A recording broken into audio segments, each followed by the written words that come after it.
Assalamu alaikum dostlar. Bugün biz sizin bilen ingliz tilindagi 12 zamanni qarab o'tarmiz. Dursun aytganda, ingliz tilinde 3 tip zaman var. Ul present, hozirgi, past, o'tgan, ham future, kelajak. Lekin shulayuq u zamanlarning kategoriyalari var. Her bir kategoriya jumlaga nidida bo'lsa o'zgarish kiritdi. Birinchisi ul g'odiy zaman, simple, ish halining umumiy faktlarini tasvirlay. Ikkinchisi ul continuous, davomli zaman, ish halining davomli bo'luvini ko'rsatadi.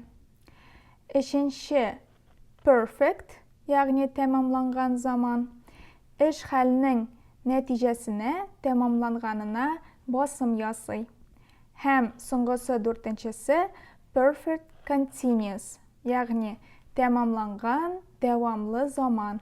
Ish halining natijali davomli bo'luvi turida so'ylaydi. Amerikanlar o'zlari shusha butun zamonlarni da söylemda qo'llanmay, eng yish qo'llana turganlari ul present simple, hozirgi zaman 40% tirasi.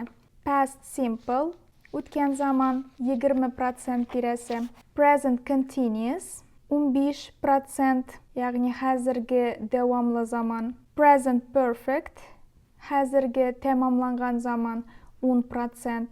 Hem past continuous yaqincha 5% o'tgan davomli zaman.